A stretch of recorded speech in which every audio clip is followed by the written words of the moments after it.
What's going on, everybody? Welcome back to another episode of the Clippers Latest, where we talk all things LA Clippers, quick, fast, and to the point. It's your boy Brandon Goggins back here with a new episode. But first, before we get into it, how's everybody doing? Get the vibe check in the comments. How we feeling today? We about to hit the weekend. We should be, on the up and up, depending on what you got going on. But I hope that, it's all positive things for everybody. But I don't want to spend too much time talking about all of that. I do want to get straight into it, but I just wanted to make sure everybody good, you know what I'm saying? Y'all gang. I hope that I'm gang, you know what I'm saying? We all gang. You feel me?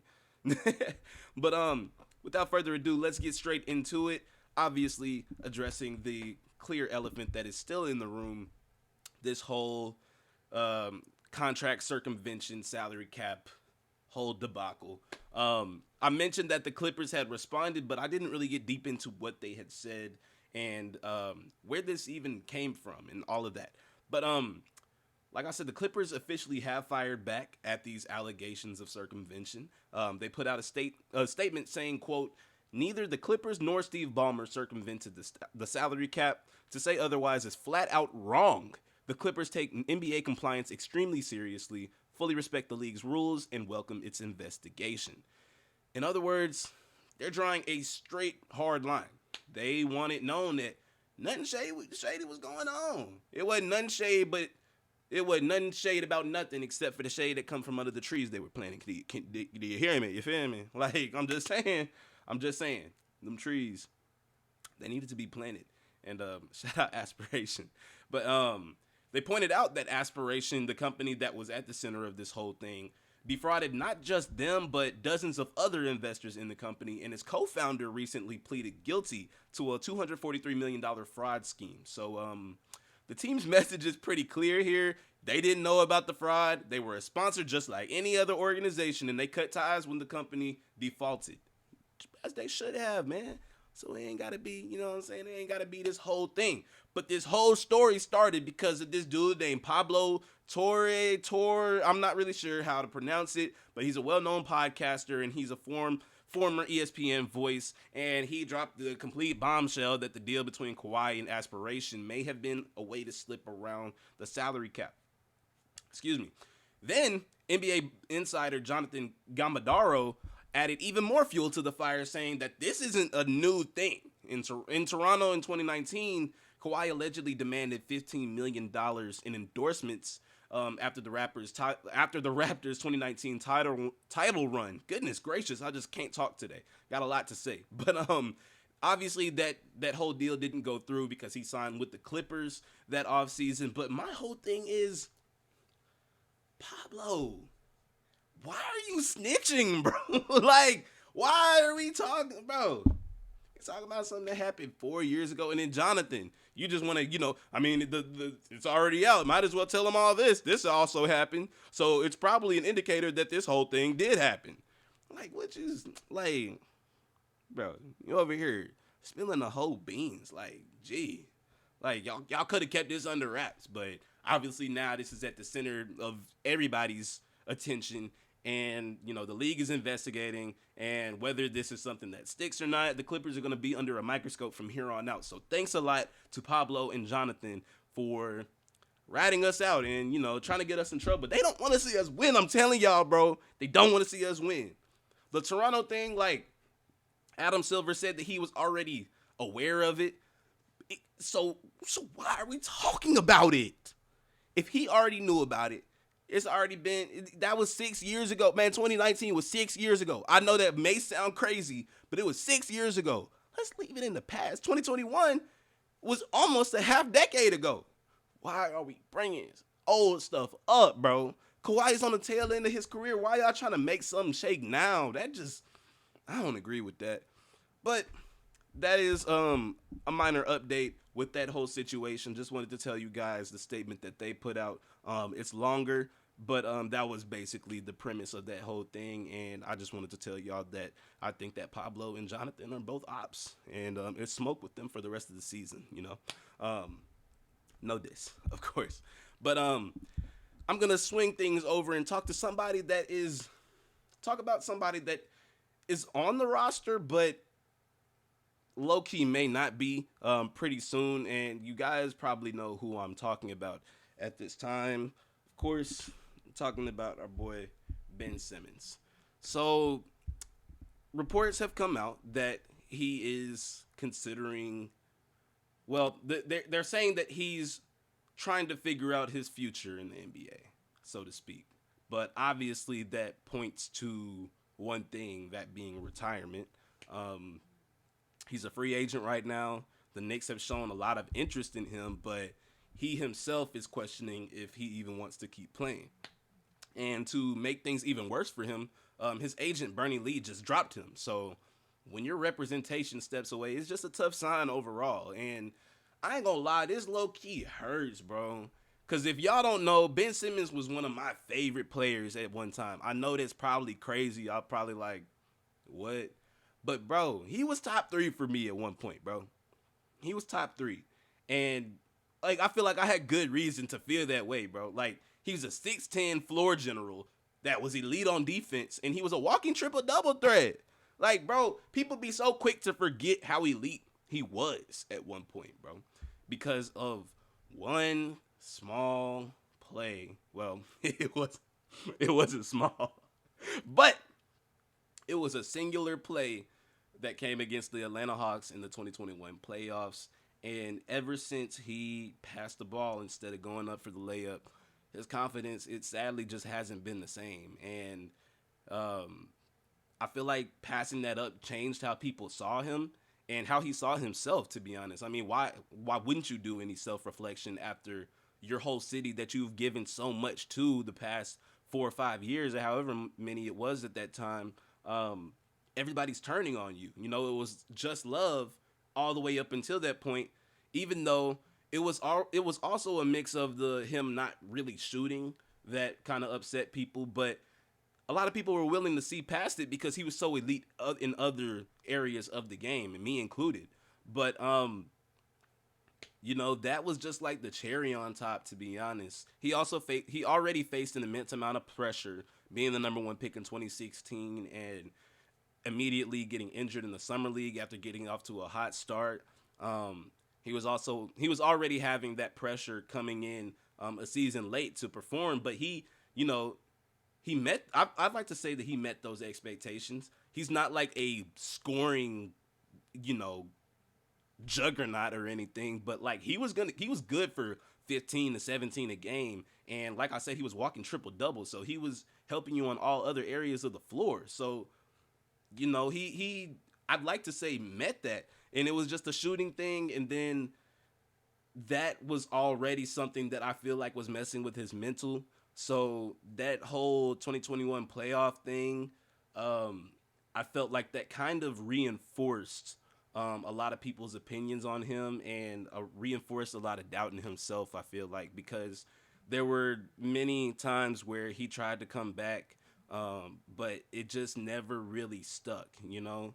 Um, it just, bro, it sucks, man. I feel like his physical health, obviously, he suffered with a lot of back injuries, and I feel like with him like trying to come back and then going back out, and it's just like a revolving door. I feel like that constant criticism and scrutiny just piled on, and it just really got to him, to be honest. And I think that's why we're seeing him be in the position that he's in right now. And it really sucks, man, because I feel like this is like a subtle reminder that mental health is in sports is a real thing. Like at the end of the day, these are real athletes with real feelings, real emotions. These are human.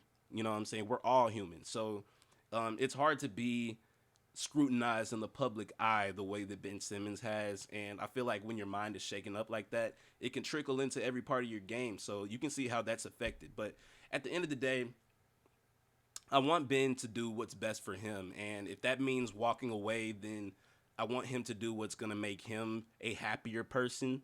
But I just really don't want this to be the end of Ben Simmons. I feel like there's, you know, even if it's not significant, I still feel like there's a subtle redemption arc in Ben Simmons. And I feel like that he can be a piece to a team that could make a deep run in the playoffs, if not go all the way with the title. So I feel like a guy with that much talent deserves to, you know, deserves a chance to rewrite his story. I feel like he has the opportunity to right a lot of wrongs. And prove people wrong. And speaking of proving people wrong, let's talk about our boy James Harden. Now, we know James Harden is the ultimate ball dominant guard. He's, like we said in a few episodes ago, he's led the league in ISO points multiple times. He's a former MVP, scoring champion, and basically his whole style has always revolved around running the show. But now the Clippers might need to shift gears, or they might need him to shift gears, even if it's just for a few games.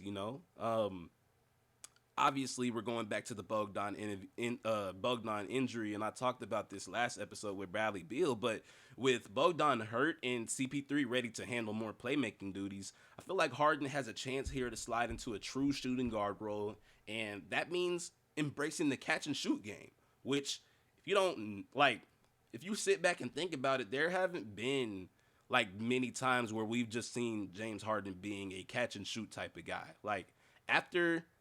After OKC, he was always he always had the ball in his hand. He was always that guy. Even in his brief tenure with the 76ers, with the Clippers now, he's always going to have the ball in his hands, but now he may not have to all the time. Last season, he only averaged 1.5 catch and shoot attempts per game, and I feel like that's pretty minimal compared to other top guards in the league. So if he's even able to double that to around 3 per game, I feel like defenses would be in trouble because nobody prepares for Harden off the ball. They prepare for Harden dribbling 20 times, cooking, step back 3 times, and then, ISO ball. And I feel like that new dimension kind of makes the Clippers offense less predictable, and it takes pressure off of his legs. It takes the load off of him, and that is going to help with season longevity. We need everybody ready to go low key. I'm not trying to jinx anything, but I need everybody to have injuries, illnesses, everything done by March. Mid-March at least. Because that is the stretch. No, I ain't gonna lie. We got an 18-game stretch in March. We need all hands on deck, bro. We need all people available. If we have a deep enough team to make it happen. But I need everybody to be fresh. And I need, you know what I'm saying? If that means that Harden got to run the 2 so it could take a little bit of a load off on him, have CP3 run the 1. We got Chris Dunn to run the 1 sometimes. Ty Washington Jr. is also an option. Anyways, if you know, you know. But I'm gonna leave that alone. But I just feel like it takes pressure off of him, and I feel like it could be one of the biggest X factors of the season. So if Harden buys into this role, I feel like the Clippers' ceiling goes way higher than it already is. We're already a cold offense, and we're talking about offense, but we're also a cold defense. So let me take a second and talk about our man, Chris Dunn.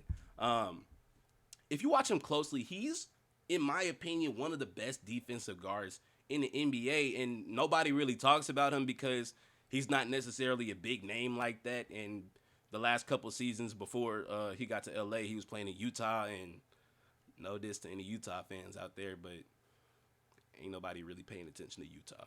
You know what I'm saying? Like John Collins he played his best basketball in Utah, but nobody cared because it's the Jazz. But Ace Bailey will probably bring some more attention over there next season. But we're not here to talk about the Jazz. We're here to talk about Chris Dunn. But last year he finished 9th in overall deflections with 236, and I feel like that's elite territory. And he's the guy that he's the type of guy that can hound your best ball handler for 94 feet during the court, throughout the court, full court pressure. He's able to force turnovers and just overall create that havoc on the perimeter. And when you think about the potential defensive lineups, it gets kind of scary. I mean, think about this. Picture Chris Dunn at the point of the attack next to Harden or Beal, whoever can run the 2. And then you got Kawhi at the 3, Derrick Jones Jr. at the 4, and then either Brook Lopez, who is a very great rim protector, or Zubac, who's able to anchor the paint, create that post defense, gonna get guaranteed rebounds. I feel like that's a little bit of everything. We got the length, we got the athleticism, we got the toughness, we got all of that across all five sports. And I feel like that lineup right there is a true defensive juggernaut. So I feel like when it comes to those games where, you're going to have to, how in some games coaches be taking in, putting in one player, taking one out, but like switching them out like in the last couple of minutes or so for offensive and defensive purposes. I feel like Chris Dunn is one of those players where you can rely on him to do that because obviously his offense isn't all the way there, but his defense is really elite. But there is a but. He also needs to be very careful this season because he committed nearly 200 fouls in 74 games last year. And while that's not terrible, it shows that he can have the potential to be over aggressive. And in today's NBA, you know that you can't hand check, you can't reach, you can't even breathe too much on somebody or else you're going to get called for a foul. So if he picks up 2 quick fouls in like the first quarter or something, I feel like this kind of limits his impact. And Ty Lue is going to need him in the fourth quarter when the game slows down and it's really crunch time. So I just want him to be mindful of that because I think that his value is through the roof, but it all depends on his discipline at the end of the day. So if he can find that common ground, find that balance, he could be the secret weapon for this team. And I feel like I'm saying that about a lot of, oh my gosh. I can't wait to see this team play basketball, man. October can't hurry fast enough. Like I know that preseason coming up, but I want to see this team play for real, man, because there are so many pieces to this team that come together to make such a great roster. And I really just want to see it play out. But that is going to do it for today's episode. I hope that you guys enjoyed. Leave your thoughts and comments in the comment section down below. Do you think that Chris Dunn can make an impact on defense and actually be somebody that gets quality minutes in crunch time?